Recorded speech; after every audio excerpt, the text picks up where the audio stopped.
वर्तमान में राजस्थान बीजेपी के 10 सबसे ताकतवर नेता। नंबर 10 पर आते हैं तिजारा के फायर ब्रांड विधायक बाबा बालकनाथ जी। जब राजस्थान में मुख्यमंत्री चुनने की बात चल रही थी तब इनका नाम हवा में ऐसे तैर रहा था जैसे सोशल मीडिया पर कोई वायरल मीम। इन्हें राजस्थान का योगी कहा जाता है। इनकी ताकत का अंदाजा इस बात से लगाइए कि इनका एक बयान विरोधियों के पसीने छुड़ाने के लिए काफ़ी होता है। राजनीति में इन्हें लंबी रेस का घोड़ा माना जा रहा है। बाबा जी का भगवा चोला और आक्रामक अंदाज युवाओं के सिर चढ़कर बोलता है। बुलेट ट्रेन की रफ्तार से इनकी लोकप्रियता बढ़ी है। चुनावी रैलियों में जब ये माइक संभालते हैं तो अच्छे अच्छे दिग्गजों की बोलती बंद हो जाती है। हालांकि इन्हें कैबिनेट में जगह नहीं मिली, लेकिन इनका रसूख किसी मंत्री से कम नहीं है। ये वो नेता हैं जो बिना किसी बड़े सरकारी पद के भी सुर्खियों की मलाई खाना अच्छी तरह जानते हैं। इनके समय तक आज भी मानते हैं कि पिक्चर अभी बाकी है मेरे दोस्त। दिल्ली के दरबार में भी इनकी हाजिरी नियमित रहती है। बाबा बालकनाथ जी की सोशल मीडिया आर्मी इतनी तगड़ी है कि विरोधी दल इनके खिलाफ कुछ भी बोलने से पहले 10 बार सोचते हैं। इनकी ताकत का असली सोर्स इनका बेबाक अंदाज और युवाओं के बीच क्रेज है। लेकिन रुकिए, अगर आपको लगता है कि सिर्फ भगवा चोले में ही पावर है तो जरा अगले नंबर वाले नेता की चुप्पी की ताकत देख लीजिए, जिन्होंने सीधे डिप्टी सीएम की कुर्सी पर कब्जा जमाया है। अगली आवाज़ उन्हीं की है। नंबर 9 पर है राजस्थान के उप मुख्यमंत्री प्रेमचंद्र बैरवा जी। राजस्थान की बिसात पर यह वो मोहरा है जिसने सीधे वजीर को सह दी है। जब इनका नाम डिप्टी सीएम के लिए आया तो कई बड़े सूरमाओं के मुंह खुले के खुले रह गए। इन्हें कहते हैं अंधा बांटे रेवड़ी, फिर अपनों को दे। लेकिन यहाँ रेवड़ी दिल्ली से सीधे बैरवा जी की झोली में गिरी। बैरवा जी राजस्थान में बीजेपी के सबसे बड़े दलित चेहरे के रूप में स्थापित हो चुके हैं। इनका काम करने का तरीका एकदम शांत है, जैसे शांत समंदर में कोई तूफान छुपा हो। इनके पास परिवहन और तकनीकी शिक्षा जैसे भारी भरकम विभाग है। बैरवा जी जानते हैं कि लो प्रोफाइल रहकर कैसे अपनी जड़ें मजबूत की जाती हैं। राजनीति के इस खेल में ये वो खिलाड़ी हैं जो चौके छक्के नहीं मारते बल्कि सिंगल डबल लेकर मैच जिता देते हैं। राजनीति के बड़े दलित वोट बैंक को सादे रखने की पूरी जिम्मेदारी इन्हीं के कंधों पर है। विरोधी चाहे जितने ताने मारें, लेकिन बैरवा जी की कुर्सी और उनका रुतबा आज की तारीख में टस से मस नहीं होने वाला। ये दिल्ली की पसंद है और जब दिल्ली का हाथ सिर पर हो तो लोकल विरोधियों की दाल पैसे भी नहीं गलती। डिप्टी सीएम की कुर्सी का जलवा तो देख लिया, लेकिन अब बात करते हैं उस चाणक्य की जो पर्दे के पीछे रहकर पूरी सरकार की स्क्रिप्ट लिखता है। अगले नंबर का नेता दिल्ली का वो सिपाही सालार है जिसका नाम सुनते ही जयपुर के अफसरों की कुर्सी हिलने लगती है। नंबर 8 पर आते हैं केंद्रीय कैबिनेट मंत्री भूपेंद्र यादव जी। इन्हें आप राजस्थान बीजेपी का साइलेंट किलर कह सकते हैं। अलवर से लोकसभा चुनाव जीतकर इन्होंने साबित कर दिया ये सिर्फ संगठन के ही उस्ताद नहीं है बल्कि जनता के बीच भी इनका सिक्का चलता है। भूपेंद्र यादव जी वो नेता हैं जो अपनी मर्जी के बिना राजस्थान बीजेपी में पत्ता भी नहीं हिलने देते। इन्हें अमित शाह जी के सबसे भरोसेमंद रणनीतिकार माना जाता है। जब भी पार्टी किसी राज्य में संकट में होती है ना, भूपेंद्र जी को वहां का संकट मोचक बनाकर भेजा जाता है। राजस्थान की नई सरकार को सुचारू रूप से चलाने और दिल्ली के निर्देशों को जमीन पर लागू करवाने में इनका दिमाग काम कराता है। ये कैमरे के सामने कम आते हैं, लेकिन इनकी लिखी स्क्रिप्ट पर ही पूरी राजस्थान सरकार नाचती है। इन्हें गागर में सागर बनना आता है। कम शब्दों में बड़ी बात कह देना और बिना शोर मचाए अपना काम निकाल लेना इनकी सबसे बड़ी खूबी है। 2026 के समीकरणों में भूपेंद्र यादव जी का रसूख इतना है कि जयपुर में बैठे मंत्री भी कोई बड़ा फैसला लेने से पहले इनसे फोन पर राय जरूर लेते हैं। पर्दे के पीछे के इस खिलाड़ी के बाद अब मिले उस राजपूत योद्धा से जिसने दिल्ली के जल शक्ति मंत्रालय से सीधे मारवाड़ के दिलों तक अपना पानी पहुंचाया है। अगला नंबर उस नेता का है जो जोधपुर की धरती से निकलकर दिल्ली के वीआईपी गलियारों में राज कर रहा है। नंबर 7 पर हैं गजेंद्र सिंह शेखावत जी। जोधपुर के पूर्व राजघराने के प्रभाव वाले इस इलाके से आने वाले शेखावत जी की टसक ही अलग है। मौजूदा समय में ये केंद्रीय कैबिनेट में मजबूत स्थिति में है और प्रधानमंत्री जी के बेहद करीब माने जाते हैं। मारवाड़ की राजनीति में इनका सिक्का चलता है। राजपूत समाज के बीच इनकी पकड़ इतनी मजबूत है कि इनके एक इशारे पर समीकरण बदल जाते हैं। पूर्वी राजस्थान नहर परियोजना यानी ERCP के मुद्दे पर इन्होंने जो राजनीति खेली उसने इन्हें राजस्थान का एक अनिवार्य नेता बना दिया है। गजेंद्र सिंह जी का अंदाज एकदम कड़क और राजसी है। विधानसभा चुनावों के समय इनका नाम भी सीएम पद की रेस में सबसे आगे चल रहा था। भले ही ये जयपुर की गद्दी पर नहीं बैठे, लेकिन दिल्ली में बैठकर ये राजस्थान की राजनीति का रिमोट कंट्रोल अपने हाथ में रखते हैं। राजस्थान के प्रशासनिक फेरबदल में इनकी पसंद नापसंद को पूरी तवज्जो दिया जाता है। विरोधी इनके खिलाफ कितनी भी घेराबंदी कर लें, लेकिन शेखावत जी हाथ कंगन को आरसी क्या वाली तर्ज पर हर बार अपनी ताकत का लोहा मनवा ही लेते हैं। मारवाड़ का यह शेर तो अपनी जगह मजबूत है, लेकिन संसद की सबसे ऊंची कुर्सी पर बैठकर देश चलाने वाला राजस्थान का बुलाल कौन है, जो हमारे अगले नंबर पर विराजमान है। चले जानते हैं उनके बारे में। नंबर 6 पर आते हैं देश के लोकसभा अध्यक्ष ओम बिरला जी। कोटा की कचौड़ी की तरह इनकी राजनीति भी एकदम चटपटी और दमदार है। लगातार दूसरी बार लोकसभा स्पीकर बनना कोई मामूली बात नहीं है। जब दिल्ली में संसद की चेयर पर बैठते हैं तो पूरे देश के सांसद इनके सामने हाथ जोड़कर खड़े होते हैं। ओम बिरला जी का संवैधानिक कद इतना ऊंचा है कि राजस्थान का कोई भी नेता इनके सामने खुद को छोटा ही महसूस करेगा।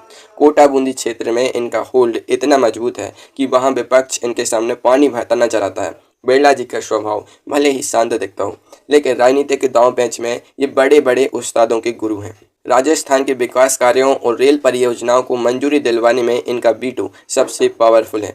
जयपुर से लेकर दिल्ली तक पैरवी करने के मामले में इनका कोई सानी नहीं है। ये एक पंथ दो काज करने में माहिर है, यानी दिल्ली की जिम्मेदारी भी निभाते हैं और राजस्थान के जमीनी कार्यकर्ताओं से अपना संपर्क भी नहीं टूटने देते। 2026 में भी इनका पावर का ग्राफ आसमान छू रहा है। संसद को तो इन्होंने संभाल लिया, लेकिन राजस्थान की सड़कों पर उतरकर सरकार की नाक में दम करने वाला उस बाबा को आप कैसे भूल सकते हैं, जो नंबर 5 पर आपका इंतजार कर रहे हैं। नंबर 5 पर हैं राजस्थान की राजनीति के असली सुल्तान डॉक्टर किरोड़ी लाल मीणा जी। इन्हें प्यार से लोग बाबा कहते हैं। बाबा का अंदाज ऐसा है कि जब ये चलते हैं तो सरकारें कांपती हैं। किरोड़ी लाल जी पूर्वी राजस्थान के मीणा और आदिवासी समाज के भगवान माने जाते हैं। इनकी ताकत का अंदाजा इस बात से लगाइए कि ये अपनी ही सरकार के खिलाफ धरना देने बैठ जाते हैं। पेपर लीक का मामला हो या युवाओं के रोजगार का, बाबा सबसे पहले सड़क पर डंडा लेकर खड़े मिलते हैं। बीच में इन्होंने मंत्री पद से इस्तीफे का नाटक करके पूरी बीजेपी को असमंजस में डाल दिया था, लेकिन रूठी बेगम को मनाना जैसे बीजेपी हाईकमान को अच्छी तरह आता है, वैसे ही बाबा को मनाकर वापस काम पर लाया गया। किरोड़ी लाल जी वो नेता हैं जिन्हें किसी पद की जरूरत नहीं है।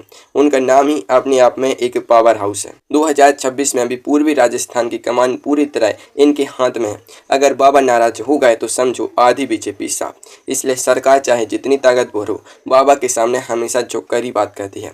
ये बहती गंगा में हाथ धोना नहीं जानते, बल्कि गंगा का रुख मोड़ना जानते हैं। सड़कों के इस मसीहा के बाद अब बात करते हैं उस संगठन मंत्री की जिसके हाथ में पूरी राजस्थान बीजेपी की चाबी सौंप दी गई है। नंबर 4 का नेता वो है जो पार्टी का असली इंजन है। नंबर 4 पर आते हैं मदन राठौड़ जी, जो राजस्थान बीजेपी के प्रदेश अध्यक्ष हैं। फरवरी 2025 में इन्हें निर्विरोध दोबारा अध्यक्ष चुना गया, जिससे साफ हो गया कि संगठन पर इनकी पकड़ कितनी मजबूत है। मदन राठौड़ जी प्रधानमंत्री जी और अमित शाह जी की गुड बुक्स में सबसे ऊपर है। इनका काम है सरकार और संगठन के बीच पुल का काम करना। कार्यकर्ताओं की सुनवाई से लेकर मंत्रियों की परफॉर्मेंस रिपोर्ट तैयार करने तक सब कुछ मदन जी के इशारे पर होता है। ये वो नेता हैं जो लाइमलाइट से दूर रहते हैं, लेकिन जब एक कोई आदेश जारी करते हैं तो बड़े से बड़े मंत्री को भी लाइन में लगना पड़ता है। राठौड़ जी के पास संगठन चलाने का लंबा अनुभव है और वे 9 दिन चले 2.5 कोस वाली सुस्त राजनीति नहीं करते, बल्कि बुलेट की रफ्तार से फैसले लेते हैं। 2026 के पंचायत और निकाय चुनावों की पूरी रणनीति इन्हीं के दिमाग की उपज है। राजस्थान बीजेपी का हर छोटा बड़ा कार्यकर्ता मदन राठौड़ जी के एक इशारे पर जान देने को तैयार रहता है। इन्हें नंबर 4 पर रखने की असली वजह यही है कि राजा चाहे कोई भी हो, प्रजा को संभालने का काम इसी सेनापति का है। संगठन के इस मुखिया के बाद अब वक्त है राजस्थान की उस राजकुमारी से मिलने का जो इस समय सरकार की तिजोरी की चाबी अपने पास रखती है। टॉप 3 की शुरुआत इन्हीं के नाम से होती है। नंबर 3 पर हैं उप मुख्यमंत्री दिया कुमारी जी। जयपुर राजघराने की पूर्व राजकुमारी अब राजस्थान की राजनीति की महारानी बनती जा रही हैं। इनके पास उप मुख्यमंत्री पद के साथ साथ वित्त, लोक निर्माण और पर्यटन जैसे मलाईदार मंत्रालय भी हैं। दिया कुमारी जी का ग्राफ पिछले कुछ सालों में इतनी तेजी से बढ़ा है कि लोग इन्हें राजस्थान की अगली वसुंधरा राजे के रूप में देखने लगे हैं। इनकी सौम्य छवि और राजसी बैकग्राउंड महिलाओं और साइलेंट वोटर्स के बीच काफ़ी लोकप्रिय है। दिया कुमारी जी सिर्फ महलों में ही नहीं बैठती, बल्कि तपती धूप में भी जनता के बीच जाकर काम करती हैं। दिल्ली का केंद्रीय नेतृत्व इन पर आंख बंद करके भरोसा करता है। राजस्थान का बजट पेश करते समय जब वे विधानसभा में खड़ी होती हैं तो विपक्ष के पास भी इनके तीखे सवालों का कोई जवाब नहीं होता। इन्हें बीजेपी का भविष्य का सीएम चेहरा माना जा रहा है। 2026 में इनकी प्रशासनिक पावर और राजनीतिक रसूख चरम पर है। ये एक तीर से दो शिकार करने में एक्सपर्ट हैं, यानी राज्य घराने की साख भी बचाती हैं और लोकतंत्र में जनता का दिल भी जीतती हैं। राजकुमारी का जलवा तो देख लिया, लेकिन राजस्थान की राजनीति की असली आयरन लेडी कौन है, जिसने बिना किसी पद के भी नंबर 2 की कुर्सी पर अब तक अपना कब्जा जमा रखा है? नाम तो आप समझ ही गए होंगे। नंबर 2 पर विराजमान है पूर्व मुख्यमंत्री वसुंधरा राजे जी। पद हो या ना हो, राजस्थान की राजनीति में वसुंधरा राजे जी का जलवा सूरज की रोशनी की तरह रहता है, जिसे कोई छुपा नहीं सकता। 2 बार की मुख्यमंत्री रह चुकी वसुंधरा जी का जो मास बेस यानी जनाधार है, वो राजस्थान बीजेपी में आज की तारीख में किसी भी नेता के पास नहीं है। जब वो जनता के बीच जाती हैं तो भीड़ अपने आप खिंची चली आती है। हालांकि 2023 के बाद उन्हें साइडलाइन करने की बहुत कोशिशें हुई, लेकिन शेर चाहे बूढ़ा हो जाए शिकार करना नहीं भूलता। वसुंधरा जी की नाराजगी बीजेपी को बहुत भारी पड़ सकती है। यह बात दिल्ली का हाईकमान भी अच्छी तरह जानता है, इसलिए आज भी हर बड़े फैसले से पहले उन्हें बगले पर जाकर बड़े बड़े नेता हाजिरी लगाते हैं। वसुंधरा जी की राजनीति का अपना एक अलग स्टाइल है। वे धोबी पर छड़ मारने में माहिर हैं। 2026 के राजनीतिक गलियारों में एक चर्चा आम बात है कि राजस्थान की सरकार चाहे जैसे भी चले, लेकिन राज्य की सहमति के बिना राज्य में कोई भी बड़ा राजनीतिक बदलाव संभव नहीं है। अब वक्त आ रहा है उस नंबर 1 नेता का नाम जानने का, जिसके हाथ में राजस्थान की किस्मत का फैसला करने की आधिकारिक पावर है। वो चेहरा जिसने सब कुछ चौंका दिया। नंबर 1 पर है राजस्थान के मुख्यमंत्री भजन लाल शर्मा जी। सांगानेर से पहली बार विधायक बने और सीधे मुख्यमंत्री की कुर्सी पर बैठ गए। इसे कहते हैं किस्मत बदलते देर नहीं लगती। भजन लाल शर्मा जी 2026 में राजस्थान के सबसे ताकतवर नेता हैं, क्योंकि उनके पास मुख्यमंत्री की आधिकारिक कलम है। राष्ट्रीय स्वयंसेवक संघ यानी RSS के बेहद करीबी होने के कारण इनकी जड़ें बहुत गहरी हैं। शुरुआती दिनों में लोग इन्हें पर्ची वाले मुख्यमंत्री कहकर चिढ़ाते थे, लेकिन पिछले कुछ समय में इन्होंने जिस तरह से प्रशासन पर अपनी पकड़ मजबूत की है, उसने विरोधियों के मुंह पर ताला लगा दिया है। अपराधियों पर नकेल कसना हो या सरकारी योजनाओं को जमीन पर उतारना, भजन लाल जी अब फ्रंट फुट पर आकर बैटिंग कर रही हैं। दिल्ली के शीर्ष नेतृत्व का इन्हें फुल सपोर्ट हासिल है। भजन लाल शर्मा जी आम कार्यकर्ता से उठकर इस पद तक पहुंचे हैं, इसलिए वे जमीन की हकीकत को बहुत अच्छी तरह समझते हैं। ये लोहे के चने चबाने जैसी मुश्किल परिस्थितियों में भी शांत रहकर सरकार चला रही हैं। 2026 के पावर गेम में भजन लाल शर्मा जी ही राजस्थान बीजेपी के असली और एकलौते बॉस